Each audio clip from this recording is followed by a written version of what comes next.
दोस्तों, मुंबई एक्सप्रेस के third AC coach में एक 24-25 साल की लड़की जिसका नाम प्रिया होता है, बहुत ही इत्मीनान से बैठी होती है।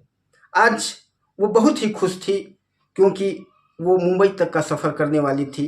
मुंबई में जहाँ पर उसका परिवार रहता था, जहाँ पर उसका घर था, वहाँ जाने वाली थी। उस बोगी में जितने भी पैसेंजर थे, काफ़ी अच्छे लोग थे। वो महसूस करती थी कि इस बोगी में जितने भी पैसेंजर हैं काफ़ी ठीक ठाक हैं, कोई शोर शराबा, कोई हल्ला गुल्ला करने वाला नहीं है, तो आज का जो सफ़र है बहुत ही अच्छा कटने वाला है। इसी बात को सोच करके वो बहुत ही इत्मीनान से बैठी हुई थी।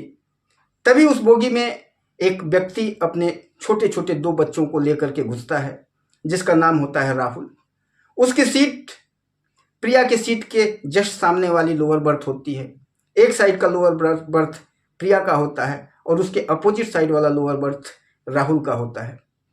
राहुल के 2 छोटे छोटे बच्चे होते हैं, एक 5 साल की जो बेटी होती है और एक 2 साल का बेटा होता है। दोनों को लेकर के वो उस बोगी में घुसता है, अपने सीट पर बैठता है। प्रिया देखती रहती है उन दोनों बच्चों को।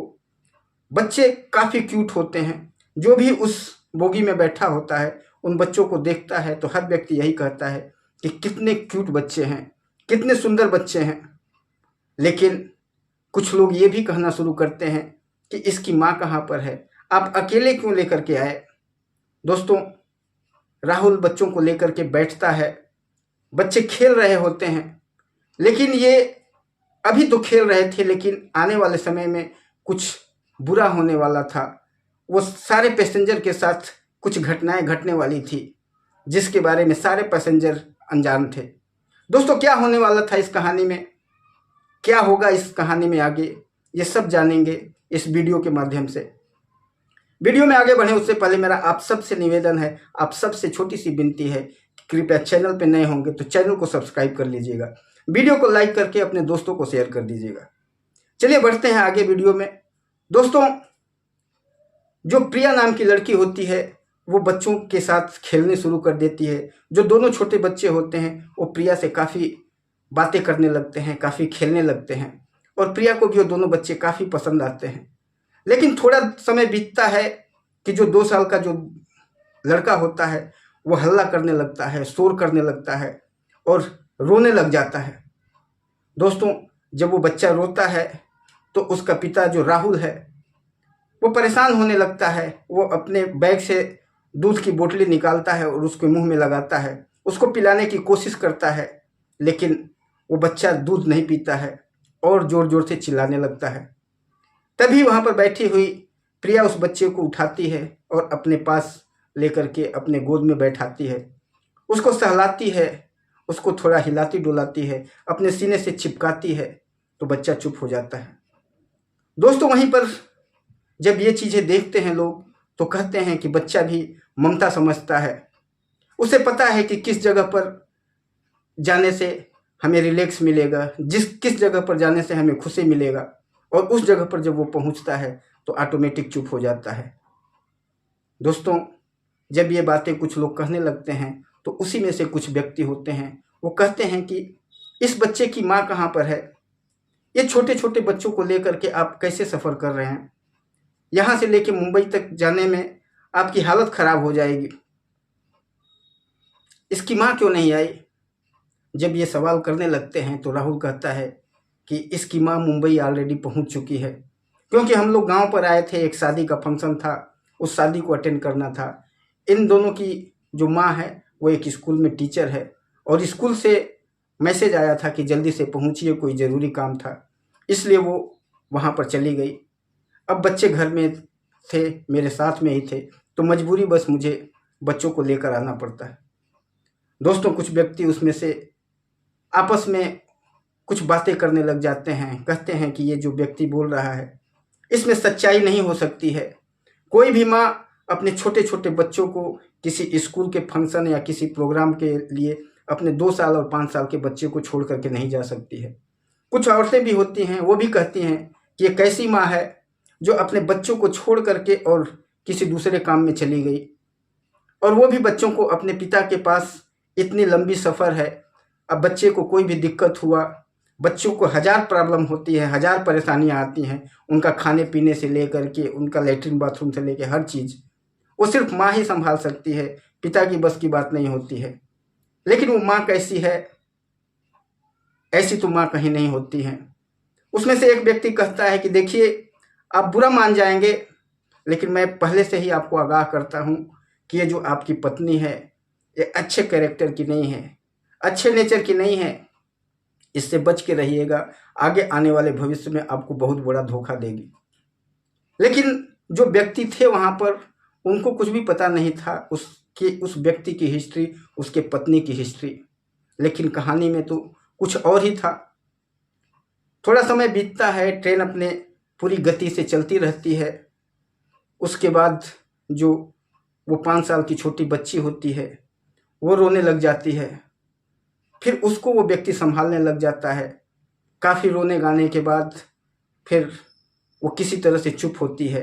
वो जैसे ही चुप होती है तब तक से वो 2 साल का बच्चा वो दहाड़े मार करके रोने लगता है। रात का समय हो जाता है, लोगों के सोने का समय हो जाता है, और जब बच्चा रोने लगता है तो पैसेंजर परेशान होने लगते हैं। वो चिल्लाने लगते हैं और कहने लगते हैं कि आप किस लिए आ गए बच्चों को लेकर के, हम लोग का सफ़र बर्बाद करने के लिए, हम लोग का रेस्ट हराम करने के लिए। अब हम क्या पूरी रात जग करके सफ़र करेंगे। ये सब बातें सुन करके राहुल काफ़ी परेशान होता है, काफ़ी चिढ़ता है, लेकिन करे क्या, बेचारा मजबूर था। बच्चा अभी भी वैसे ही रोता जा रहा था। उसका जो सीट था वो 58-59 नंबर था, जो कि मोस्टली उस बोगी का बीच वाला ही सीट था। अब इसके दोनों तरफ वाले जितने लोग थे सारे परेशान हो रहे थे, सारे चिल्ला रहे थे, और सारों की बातें चुपचाप वो बेचारा राहुल सुनता रहता है। दोस्तों, बहुत ही विचित्र घटना थी। किसी भी पिता के लिए इतने छोटे छोटे बच्चों को लेकर के और सफ़र करना इतना आसान नहीं होता है। लेकिन वो पिता तो मजबूर था, उसकी मजबूरी को कोई भी नहीं समझ रहा था। वो अपने बच्चों को कहाँ छोड़ करके आए। उसकी माँ जब है ही नहीं वहाँ पर, तो उस बच्चों को किसके भरोसे छोड़ करके आएगा। और वो बच्चों को लेकर के सफ़र करता है, बार बार बच्चे को दूध पिलाता है, कुछ खिलाने की कोशिश करता है, उसके थपकी लगाता है, लेकिन बच्चा मानता नहीं है, रोता रहता है। वहाँ पर सामने बैठी हुई प्रिया सारी चीज़ें देखती रहती है। प्रिया को काफ़ी दया आती है कि ये बच्चे ऐसे रोते रहेंगे तो मुंबई तक पहुँचते पहुँचते तो इनकी हालत ख़राब हो जाएगी, ये बीमार हो जाएंगे, आगे कुछ भी हो सकता है, 2 साल का बच्चा है। फिर प्रिया सोचती है कि अगर मैं ऐसे मांगूंगा बच्चे को तो यहाँ पर जो बोगी वाले हैं वो भी देखेंगे तो गलत सोचेंगे, इसलिए वो बेचारी चुपचाप रहती है। लेकिन जब देखती है कि वो छोटा बच्चा परेशान ही कर रहा है, वो रोते रोते बिल्कुल उसका चेहरा लाल हो गया, वो चुप ही नहीं हो रहा है। अब प्रिया भी परेशान हो जाती है, बोगी के सारे लोग परेशान हो जाते हैं। उस बच्चे का चेहरा देख करके हर व्यक्ति कहता है कि इसके साथ तो कुछ भी घटना हो सकती है, ये चेहरे लाल पड़ रहे हैं, इसका शरीर लाल पड़ रहा है। जब ये सब सारी चीज़ें जब उसका पिता देखता है तो उसके आंखों से आंसू बहने लगते हैं। वो बेचारा दहाड़े मार करके रोने लगता है। एक बार अब कभी अपने बच्चे के चेहरे की तरफ देखता है, कभी वहाँ पर जितने बोगी में लोग हैं उनके तरफ देखता है, और कंटिन्यू रोता जा रहा था। तभी प्रिया वहाँ पर उठ करके आती है, बच्चे को अपने गोद में उठाती है, और गोद में उठाने के बाद उसके सिर पे, उसके पीठ के ऊपर थोड़ा सा मालिश करती है, उसको अपने सीने से चिपकाती है और कहती है कि इसका दूध का बोतली कहाँ है, वो बोतली दीजिए। उसका पिता दूध की बोतली निकाल करके उसको देता है, और फिर उस बच्चे को लेकर के थोड़ा आगे पीछे इधर उधर घूमती है। जैसे ही वो इधर उधर घूमती है, उसको सहलाती है, अपने सीने से चिपकाती है, वो बच्चा चुप हो जाता है। दोस्तों, जब बच्चा चुप हो जाता है तो वहाँ पर बोगी के जितने भी लोग थे सब खुश हो जाते हैं और कहने लगते हैं कि यही होता है ममता। ये छोटा बच्चा भी समझता है कि कहाँ पर, किस जगह पर जाने से हमें कौन सा रिएक्शन करना है और कहाँ हमें शांति मिलेगी, कहाँ पर हमें खुशी मिलेगी। यही होती है ममता। ममता हर जगह नहीं मिलती है। माँ का गोद इसीलिए बच्चों के लिए सबसे ज़्यादा प्यारा होता है। बच्चा इस लड़की के गोद में भी जा कर के ये महसूस कर रहा है कि ये गोद मेरी माँ का ही है। दोस्तों, प्रिया उसको अपने पास सुलाती है और उसके पिता से कहती है कि देखिए, इस बच्चे को मैं अपने पास सुला लेता हूँ, आप अपनी बेटी को लेकर के सोइए। उस बच्चे के साथ वो सोती है।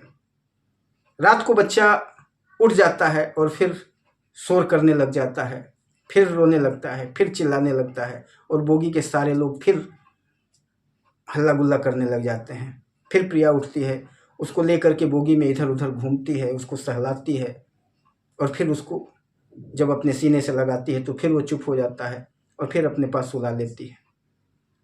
थोड़ी देर के बाद वो बच्चा पोटी कर देता है। उसका पिता अपनी बेटी के साथ सो रहा होता है, पूरी नींद में था, क्योंकि पूरी रात वो लड़का परेशान कर रहा था। 4-5 बजे के आसपास का समय होता है जब वो प्रिया के पास सोया हुआ था और पोटी कर देता है। जब वो पोटी कर देता है तो प्रिया उसका पोटी साफ करके उसके पिता के बैग से उसका पैम्पर वगैरह निकाल करके सब चेंज कर देती है।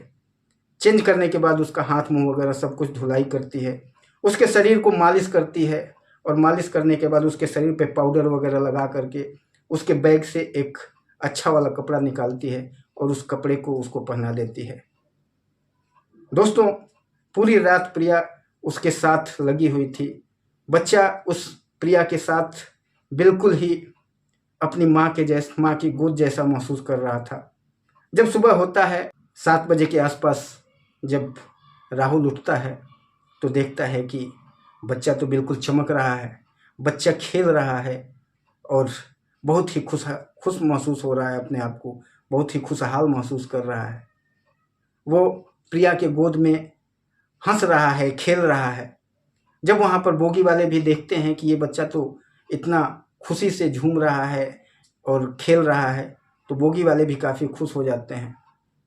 और वो जब अपने बच्चे को देखता है कि ये बच्चा बिल्कुल तैयार है, शरीर पे पाउडर वगैरह सब कुछ लगा हुआ है, कपड़े इसके बदले जा चुके हैं, तो प्रिया से कहता है कि ये कहाँ से कर दिया आपने।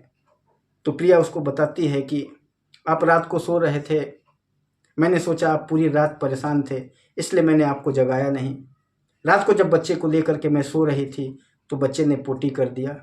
फिर मुझे पता था कि आपके बैग में इसके पैम्पर वगैरह सब कपड़े वगैरह होंगे। फिर मैंने आपका बैग खोल करके इसका पैम्पर, इसका कपड़ा वगैरह सब निकाल करके चेंज कर दिया। इसके शरीर का तेल भी था, उसमें तेल निकाल करके इसके शरीर का मालिश करके और फिर कपड़ा वगैरह पहना दिया।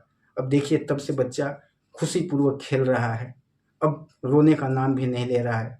फिर मैंने दूध निकाल करके दूध भी इसको पिला दिया। अब हम जब तक सफ़र करेंगे ये कहीं नहीं रोने वाला है। दोस्तों, जब राहुल प्रिया की ये बातें सुनता है तो प्रिया को कहता है कि बहुत बहुत धन्यवाद, आपका ये एहसान मैं जीवन भर नहीं भूलूंगा। जो इस सफ़र में आपने किया है वो शायद ही कोई पैसेंजर कर सकता है। प्रिया हंसती है, मुस्कुराती है और लेकिन कुछ नहीं बोलती है। दोस्तों, आगे का सफ़र जारी रहता है इनका। फिर उसके बाद जो उसकी 5 साल की बेटी थी राहुल की, वो प्रिया के पास आ जाती है और प्रिया के गोद में ही बैठ जाती है। प्रिया अपने पिता की मोबाइल लेकर के प्रिया के पास वो कार्टून देखने लग जाती है। तभी उसका जो मोबाइल का नेटवर्क नहीं आ रहा होता है। फिर प्रिया सोचती है कि इस मोबाइल से दूसरे मोबाइल पर अगर मैं कॉल करूँगी तो नेटवर्क आ जाता है, और फिर उस मोबाइल से अपने मोबाइल पर कॉल करती है तो सचमुच में नेटवर्क आ जाता है और राहुल की बेटी वहाँ पर कार्टून देख रही होती है। सफ़र इसके बाद काफ़ी अच्छा कटता है। वो जो राहुल की बेटी और उसका बेटा, उसके बाद जितना भी सफ़र होता है, जितना भी समय मुंबई तक पहुंचने में लगता है, वो सारा सफ़र ये दोनों बेटा और बेटी प्रिया के आसपास ही रहते हैं, प्रिया के साथ ही खेलते हैं, प्रिया के साथ ही खाते हैं और प्रिया के साथ ही सो रहे थे।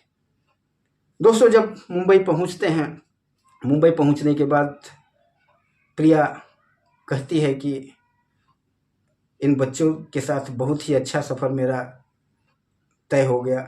इन बच्चों से मेरा ऐसा लगता है कि इन दोनों बच्चों के साथ मेरा लगाव हो गया है। मैं आपको फ़ोन करती रहूँगी और दोनों फिर अपने अपने रास्ते अपने अपने घर को चले जाते हैं। दोस्तों, जब राहुल अपने घर जाता है तो वहाँ पर अपने माता पिता से कहता है कि एक लड़की ऐसी मिली थी सफ़र के दौरान जिसने इन दोनों बच्चों को संभाला है। उसकी 5 साल की जो बेटी है उसके बताने से पहले ही अपने दादा और दादी को सब कुछ बताने लगती है कि एक ऐसी आंटी थी जिन्होंने हम लोगों को ऐसे किया, हमारे साथ ऐसे किया, हमको पूरे सफ़र नहलाया धुलाया, साफ़ सफाई किया, जो भाई है इसका सब कुछ धुलाई किया, सब कुछ A to Z अपने दादा दादी को बताती है। उसके दादा दादी भी बहुत खुश होते हैं और उस प्रिया का धन्यवाद कहते हैं। उसका पति जो राहुल था, राहुल तो प्रिया की बखान करते करते नहीं थक रहा था, अपने माता पिता से उसकी सारी बड़ाइयाँ कर रहा था। वो कह रहा था कि अगर ये लड़की नहीं होती तो बोगी वाले जो थे वो जीना हमारा हराम कर दिए होते। और वो तो छोड़िए, जो हालत इस लड़के का हो रहा था, इसका शरीर पूरा लाल पड़ता जा रहा था, इसका शरीर पीला हो गया था, इसकी आंखें लाल हो गई थी, इसके साथ कुछ भी घटना घट सकती थी अगर वो लड़की नहीं होती तो। दोस्तों, सारे परिवार वाले भगवान का शुक्रगुजार होते हैं, भगवान को धन्यवाद देते हैं और कहते हैं कि इंसान के रूप में भगवान कभी न कभी मदद करने के लिए आ ही जाता है। दोस्तों, 2 दिन बीतता है तो उसके बाद प्रिया का फ़ोन आ जाता है राहुल के मोबाइल पर। प्रिया कहती है कि मैं प्रिया बोल रही हूँ, मैं सोच रही थी कल भी फ़ोन करने के लिए, बच्चे कैसे हैं, ठीक हैं बच्चे? तो राहुल कहता है हाँ बच्चे तो ठीक हैं, लेकिन आपको हमारा नंबर कैसे मिला? हमने नंबर तो एक्सचेंज किया ही नहीं था। तब प्रिया बताती है कि जब बेटी खेल रही थी, कार्टून देख रही थी, तभी मैंने नेटवर्क नहीं आ रहा था तो मैंने आपके फ़ोन से अपने फ़ोन पर कॉल कर दिया था कि नेटवर्क मिल जाएगा, और उसी समय आपका नंबर मेरे पास आ गया और मैंने फिर आज आपको कॉल कर दिया। इसकी माँ कैसी है जब वो पूछती है तो राहुल कुछ भी नहीं बोलता है और कहता है कि सब कुछ ठीक है। तो वो कहती है कि इसके माँ को बताइएगा कि दोबारा ऐसा काम नहीं करेगी बच्चों के लिए, क्योंकि छोटे बच्चों को छोड़ना उनके जीवन के साथ बहुत बड़ा खतरा हो सकता है। दोस्तों, उसके बाद प्रिया कहती है कि अगर आप बुरा ना माने तो मैं एक दिन आना चाहती हूँ, क्योंकि बच्चों से मेरा ऐसा लगाव हो गया है कि मैं उनको एक बार देखना चाहती हूँ। तभी राहुल कहता है कि हाँ बिल्कुल आ जाइए, आपको जब दिल करे तब आ जाइए, अगर आप कहें तो मैं आपको लेने के लिए आ जाऊँ। लेकिन प्रिया कहती है कि नहीं, आपको आने की ज़रूरत नहीं है, आप एड्रेस बता दीजिए, मैं कल पहुंच जाऊंगी। वो एड्रेस उसको बताता है और वो फिर दूसरे दिन उसके घर पहुंच जाती है। प्रिया जब घर पहुंचती है तो प्रिया को देख करके राहुल के माता पिता काफ़ी खुश होते हैं, उस लड़की को देख करके बहुत बहुत धन्यवाद कहते हैं उसको। और जो दोनों बच्चे थे वो देखते ही प्रिया के गोद में आकर के बैठ जाते हैं। पता नहीं कैसा लगाव एक दिन में ही प्रिया के साथ उन दोनों बच्चों का हो गया था। फिर प्रिया वहाँ पर बैठती है और पूछती है कि इसकी माँ दिख नहीं रही है, कहाँ पर है? तब जो राहुल की माँ होती है कहती है बेटी, अब तो तुमसे क्या छुपा हुआ है, मैं तुम्हें बता देती हूँ कि इसकी माँ इन सबको छोड़ करके भाग गई है किसी और के साथ। प्रिया जब ये बातें सुनती है तो शॉक्ड हो जाती है, बिल्कुल परेशान हो जाती है। वो कहती है कि इन्होंने तो ट्रेन में बताया था कि इसकी माँ मुंबई चली गई है क्योंकि वो टीचर है। तो राहुल कहता है कि मैं उतने लोगों के बीच में क्या कह सकता हूँ, जो लोग सुनेगा वहाँ पर बेइज्जती ही तो होगा, इसलिए मैंने झूठ बोला था, इसकी माँ तो छोड़ करके भाग गई है। वो गांव गई थी हमसे कह करके कि फिर गांव जाने के बाद उसने फ़ोन किया कि अपने बच्चों को लेकर के जाओ, और जब मैं गांव पहुंचा तो वो किसी और के साथ भाग चुकी थी अपने बच्चों को छोड़ करके। फिर मैं बच्चों को लेकर के यहाँ पर आया हूँ। दोस्तों, ये कहते कहते राहुल भी रोने लग जाता है और उसकी जो माँ होती है वो भी रोने लग जाती है। घर का माहौल काफ़ी गमगीन हो जाता है। फिर प्रिया कहती है कि चलिए छोड़िए, आप लोग रोइए मत, जो होना होता है होता है। अब इनका कोई न कोई, उसकी माँ से कहती है कि इनका कोई एक अच्छी लड़की देख करके शादी करवा दीजिए। उसके बाद फिर राहुल प्रिया से कहता है कि देखो प्रिया, तुम क्या काम करती हो? तो प्रिया कहती है कि कोई काम तो खास नहीं करती हूँ। हमारे पास कुछ सामान, कुछ दुकानदार, कुछ बिजनेस वाले होते हैं जो अपना सामान भेज देते हैं। हम घर वाले सब मिल करके पैकिंग करके और फिर उनको वापस दे देते हैं। उससे कुछ पैसा हमारे पास आ जाता है। मेरे पिताजी जो हैं वो ऑटो चलाते हैं। मेरे एक बड़ा भाई है, उसकी शादी हो चुकी है। मेरा बड़ा भाई और भाभी वो भी मेरे साथ रहते हैं। मेरे माता पिता, मेरे बड़े भाई, मैं और मेरे 2 छोटे भाई बहन हैं। वो हम लोग इतने परिवार हैं, हम लोग इतने लोग साथ रहते हैं। बस यही छोटा मोटा घर पे ही काम कर लेते हैं, उसी से हम लोग का गुजारा चलता है। दोस्तों, फिर राहुल कहता है कि अगर तुम बुरा ना मानो तो मैं तुमसे एक बात कहना चाहूँगा। प्रिया कहती है कि बताइए क्या कहना चाहते हैं। वो कहता है कि अगर तुम कुछ दिन मेरे बच्चों को संभाल दोगी तो तुम्हारा बहुत बड़ा उपकार होगा। इसके लिए तुम 10,000, 20,000, 30,000 जितना भी पैसा कहोगी तुमको मैं हर महीने देते रहूँगा, लेकिन थोड़े दिनों तक मेरे बच्चों को संभाल लो। प्रिया कहती है कि पैसे की कोई ज़रूरत नहीं है, मुझे पैसे नहीं चाहिए। मैं इन बच्चों से बहुत मोहब्बत करती हूँ और इन्हीं बच्चों से नहीं, मैं हर बच्चों से प्यार करती हूँ और ख़ास तौर से ये बच्चे तो मुझे बहुत ही पसंद हैं।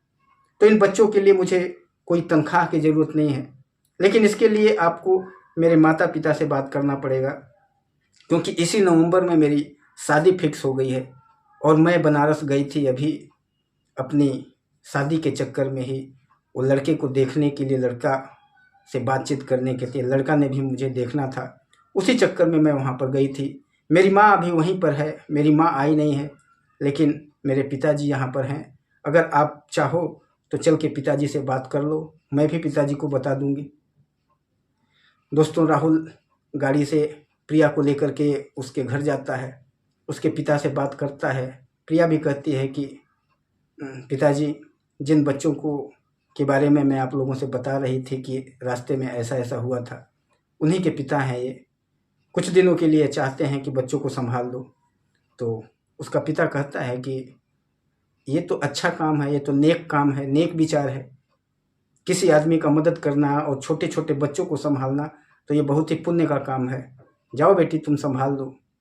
राहुल कहता है कि आपको जितने भी पैसे की ज़रूरत पड़ेगी, जो कुछ भी होगा मैं आपको दे दूंगा, उसका चिंता मत करिएगा।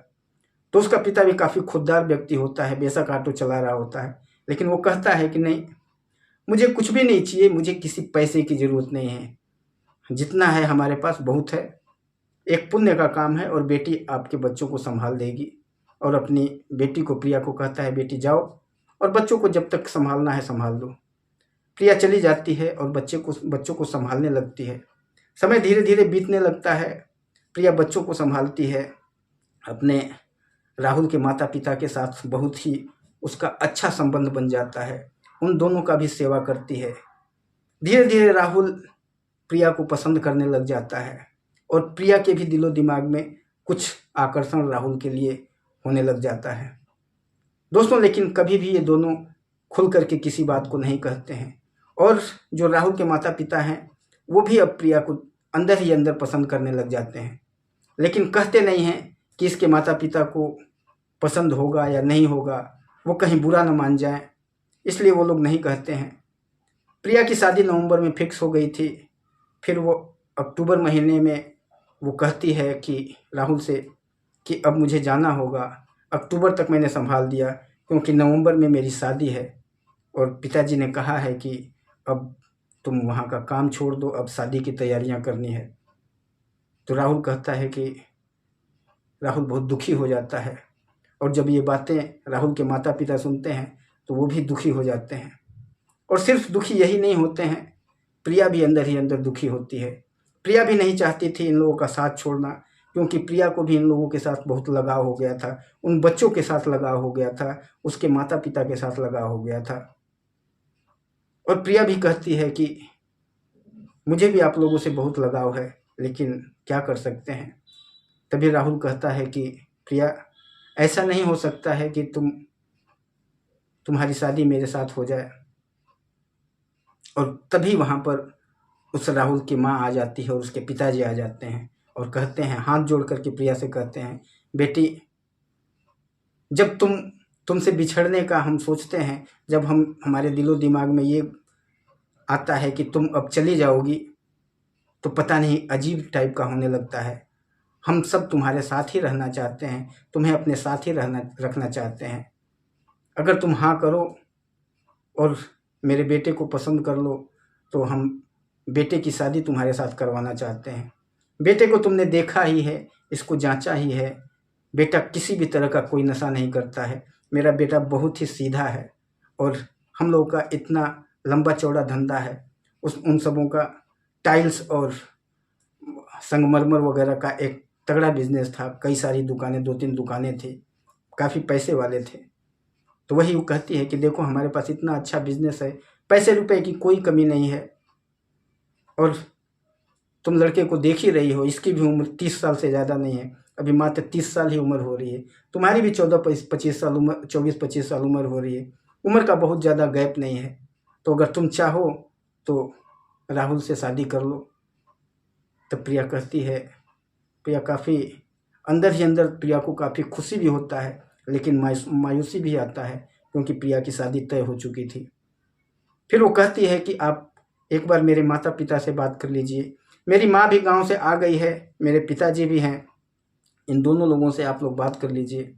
मैं भी थोड़ा सा बताऊंगी अपने भैया भाभी से। अगर सब लोग कहेंगे तो मैं तो तैयार हूँ।